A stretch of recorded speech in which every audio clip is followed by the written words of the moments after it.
आप ध्यान से सुनेंगे। देखिए, जो आप ये सब्जेक्ट पढ़ रहे हो उसका पूरा नाम क्या है, पहले तो ये बताएं मुझे। Right, auditing and assurance. कितने मार्क्स में है आपका ये पूरा? 100 मार्क्स में। लेकिन 100 मार्क्स की कितनी क्लासिफिकेशन है? दो। एक है आपकी 70 मार्क्स में और एक है आपकी 30 मार्क्स की। 70 मार्क्स में आपको पूरा का पूरा सब्जेक्टिव करना होता है और 30 मार्क्स का आपका क्या है? ऑब्जेक्टिव। अब इनमें कितने कितने क्वेश्चंस आते हैं, कितने मार्क्स के आते हैं, हम पूरा डिस्कस करेंगे, लेकिन आज डिस्कस नहीं करेंगे, बाद में डिस्कस करेंगे। राइट, फर्स्ट क्लास है तो मुझे बेसिक आपको थोड़ा सा समझाना है। ये ऑडिट में आप पढ़ने क्या जाओगे, तो इसलिए हम इस क्वेश्चन को बाद में लेंगे आपके साथ। देखिए, अब 30 मार्क्स के एमसीक्यू ऑब्जेक्टिव आने के कारण आपका पेपर पहले से आसान तो हो गया है, नो डाउट, लेकिन ये आसान उन्हीं के लिए है जिन स्टूडेंट्स ने इस सब्जेक्ट के सभी टेक्निकल वर्ड्स को अच्छे से कंसेप्ट वाइज क्लियर किया है। ठीक है, इस सब्जेक्ट में बहुत ज़्यादा आपको टेक्निकल वर्ड्स मिलेंगे जिनका आपको मीनिंग अच्छे से समझना पड़ेगा और उनको आईसीआई के मटेरियल के बेस पर ही याद करके जाना पड़ेगा, क्योंकि उसी के बेस से ही आप इन क्वेश्चनों को अच्छे से अटेम्प्ट कर पाओगे। राइट, तो हम करेंगे टेक्निकल वर्ड्स को बहुत डिटेल में अच्छे से समझेंगे, नो डाउट। अब उसी के लिए एक काम करवा रही हूँ आपको। करना क्या है, आपको अपने रजिस्टर के जो भी आप लेके आए हो आज, उसके 5 to 10 पेजेस को स्टार्टिंग में ही छोड़ दो। इस पे क्या करना है, फर्स्ट पेजेस पे बड़ा बड़ा लिखो बेसिक टर्म्स, और बेसिक टर्म्स की दो हिस्सों में क्लासीफाई कर दो।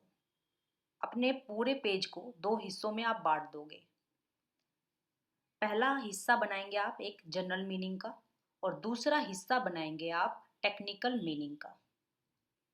मैं दोबारा से बोल रही हूँ, आपने क्या करना है, सबसे पहले फर्स्ट पेज पर बेसिक टर्म्स लिखा और उस पूरे पेज को आप दो हिस्सों में बांट दोगे। एक साइड रहेगा जनरल मीनिंग और एक रहेगा टेक्निकल मीनिंग।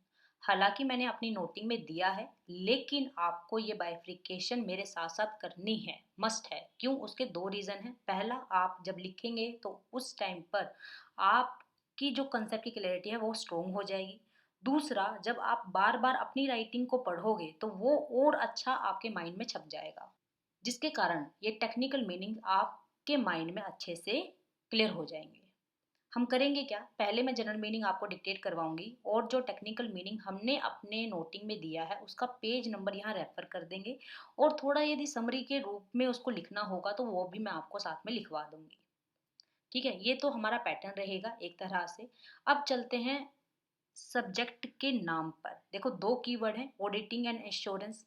यदि सिंपल भाषा में एश्योरेंस को समझाऊं तो एश्योर करना यानी किसी को विश्वास दिलाना, किसी बात पर विश्वास दिलाना एश्योरेंस है। ये आपको पता ही है, ये जनरल मीनिंग है जो जनरली आपको पता होंगे, लेकिन फिर भी मेरा बताने का मेन पर्पस है।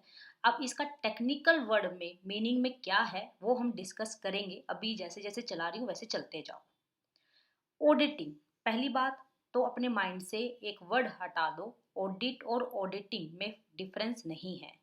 ऑडिट कहो या ऑडिटिंग कहो एक ही बात है। कहोगे कैसे? अरे ये इंग्लिश में ग्रामर का डिफरेंस है। जैसे वर्ब होती है आपकी गो, वेंट, गोन, उसी तरीके से ऑडिट में वर्ब है ऑडिट और इसकी फॉर्म होगी ऑडिटेड, ऑडिटेड। ठीक है, दोबारा से, वर्ब है एक तरह से ऑडिट, ऑडिट की सेकंड फॉर्म होगी ऑडिटेड और थर्ड फॉर्म भी होगी ऑडिटेड। जैसे आप गो, वेंट, गोन करते हो, गोइंग करते हो, उसी तरीके से क्या आ जाएगा? ऑडिटिंग आ जाएगा।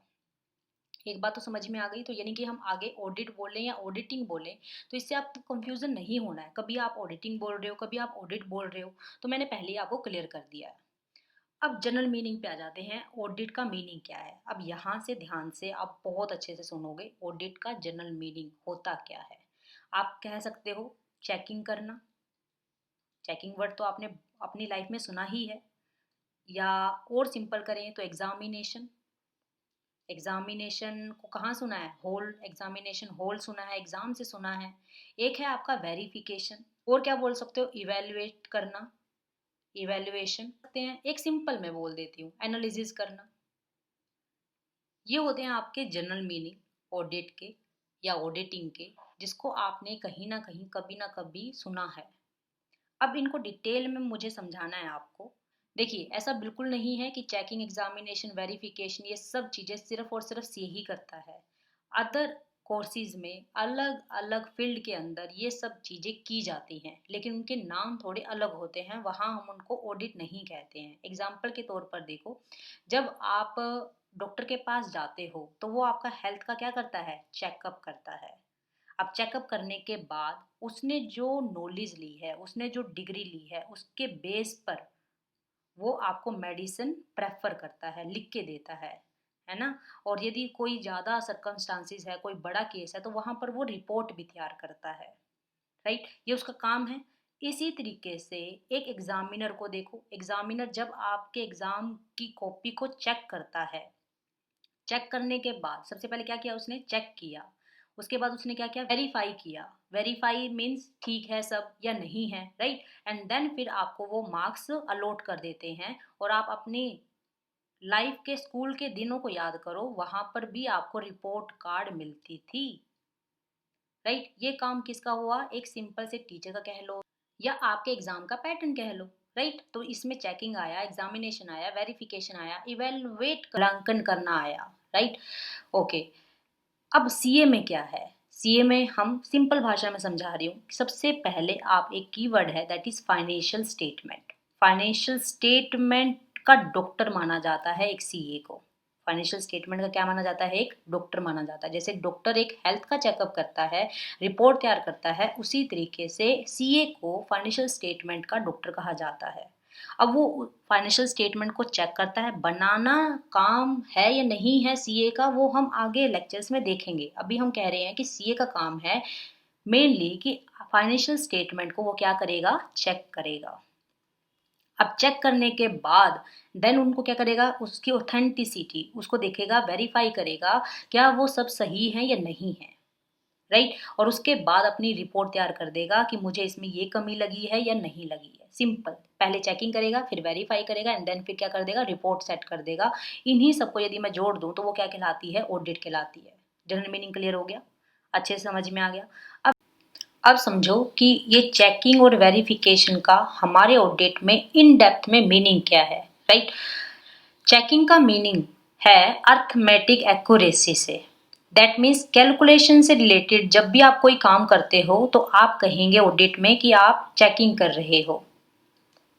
जैसे फॉर एग्जांपल आप फाइनेंशियल स्टेटमेंट के जो डाटा हैं, जो फिगर्स हैं, उनको आप चेक कर रहे हो कि एग्जाम्पल लो, 20,000 की फिगर आनी चाहिए थी, लिखी है आपने 2000। जब आप ये अर्थमेटिक एक्यूरेसी चेक करते हो तो उसको हम एक सिंपल वर्ड से बोलते हैं चेकिंग। तो हमारे लिए जब जब हम यूज करेंगे चेकिंग वर्ड तो इसका मीनिंग होगा कि हम अर्थमेटिक एक्यूरेसी को देख रहे हैं, राइट हो गया। सेकंड वर्ड है वेरिफिकेशन।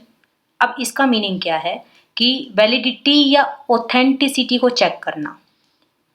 क्या है मीनिंग वेरिफिकेशन का, वैलिडिटी एंड ऑथेंटिसिटी को चेक करना। दैट मीन्स कि जो टर्म आपने लिखी है वो वैलिड है या नहीं है, कभी आपके रूल से बाहर तो नहीं है, अल्ट्रा वायरस तो नहीं है। अब एग्जाम्पल ले लो इसका भी। जैसे मान के चलो एक मशीनरी आपने परचेज की और आप बहुत अच्छे से जानते हो जब भी कोई भी एसेट आप परचेज करते हो तो उससे रिलेटेड इंस्टॉलेशन की जितनी चार्जेस हैं वो उस मशीनरी के अंदर ही हम ऐड कर देते हैं। ये हमारी क्या है, रूल बना हुआ है, राइट। अब इसको चेक करना आप किस कैटेगरी के अंदर आता है कि वेरिफिकेशन। देखो अमाउंट को यदि चेक करते हैं, देखते हैं, अर्थमेटिक एक्यूरेसी को देखते हैं तो हम कहते हैं हम चेकिंग कर रहे हैं। जब हम रूल्स को देखते हैं, वैलिडिटी को देखते हैं, ऑथेंटिसिटी को चेक करते हैं कि फाइनेंशियल स्टेटमेंट में आने वाले हर एक डाटा फिगर की, तो उसको हम कहते हैं कि हम वेरिफिकेशन कर रहे हैं, राइट। ये समझ में आ गया अच्छे से। अभी तक आपके माइंड में मीनिंग गया है ऑडिट का कि फाइनेंशियल स्टेटमेंट को चेक, वेरीफाई और रिपोर्ट उसकी तैयार करना ऑडिट कहलाता है। अब इसमें एक चीज और ऐड करो कि जो ऑडिट या ऑडिटिंग जो वर्ड है वो कहाँ से आया है, इसका वर्ड का डेरिवेशन कहाँ से हुआ है। देखो ज्यादातर आपने देखा होगा कि जो वर्ड्स आते हैं आपके या तो लेटिन वर्ड से आते हैं या ग्रीक वर्ड से आते हैं। तो ऑडिटिंग आया है लेटिन वर्ड, कौन सा, अडायर, AUDIRE, अडायर वर्ड से आया है। इसका जनरल मीनिंग क्या होता था, टू हियर यानी सुनना। लेकिन आज के समय में सिर्फ सुनने से बात नहीं बनती है, ऑडिटिंग का बहुत एडवांस में मीनिंग हो चुका है। ये तो सिर्फ हिस्टोरिकल था कि लेटिन वर्ड से लिया गया था, जिसको स्टार्टिंग में आप बोलते थे टू ईयर, और लेटिन में उस वर्ड को क्या कहते थे, अडायर। ठीक है, ये लेटिन वर्ड है अडायर, हम कहते हैं ऑडिटिंग। लेटिन में अडायर का मीनिंग होता था टू ईयर, राइट। क्या आपको ये याद करना है? याद कर लो तो दी बेस्ट है। मैं आपको ये शो कर देती हूँ कि आपके स्टडी मटेरियल में दिया गया है या नहीं दिया गया है, राइट।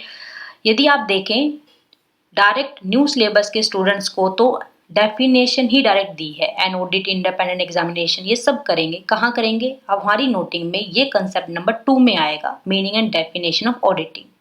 अभी के लिए मैं सिर्फ आपके माइंड में सेट कर रही हूँ कि एक्चुअल में ऑडिटिंग आप कैसे करोगे, उसको समझना भी तो बहुत जरूरी है। लेकिन अभी मैंने जो वर्ड समझाया है वो आपको देखो ओल्ड सिलेबस के जो स्टडी मटेरियल है उसमें दिया गया है। ऑडिटिंग कहाँ से आया है? Has been derived from Latin word अडायर विच मीन्स टू हियर। सिर्फ ये लाइन। अब ये बोलो, ओल्ड सिलेबस के स्टूडेंट्स को तो मैंने प्रूव कर ही दिया, क्या न्यू सिलेबस के स्टूडेंट इस लाइन को नहीं लिख सकते हैं क्या? बिल्कुल लिख सकते हैं, आपका इंप्रेशन अच्छा जाएगा। तो इसलिए मैं जो कह रही हूँ आपको वो करते जाओ, दोनों के लिए सुटेबल होगा जितनी भी बातें बोल रही हूँ। और जो एक्स्ट्रा में होंगी, जिस स्टूडेंट को ओल्ड को करनी है या न्यू को करनी है, वो मैं बताती जाऊंगी आपको। तो इसमें टेंशन ना नहीं लो, आपसे ज़्यादा टेंशन मुझको है कि आपको मुझे क्या पढ़ाना है।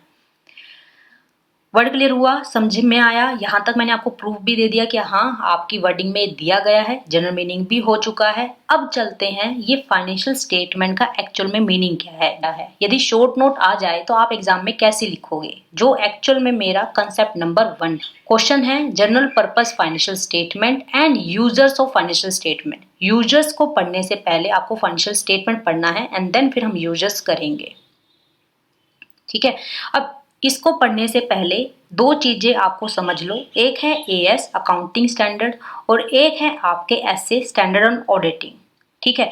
अब इनकी डिटेल डिस्कशन भी आज के लेक्चर में ही करेंगे, लेकिन जनरल पर्पस फाइनेंशियल स्टेटमेंट को करने के बाद एएस की पूरी हिस्ट्री मुझे बतानी है आपको कि ये कैसे आए हैं, किस तरीके से इनका डेवलपमेंट आया है। आज के टाइम में इंडेस हैं, हालांकि मेरा रूल नहीं है, मेरा काम नहीं है एएस और इंडेस पे बात करना, लेकिन बार बार आप रेफर करोगे कि अकाउंटिंग स्टैंडर्ड 2 में ये दिया गया है।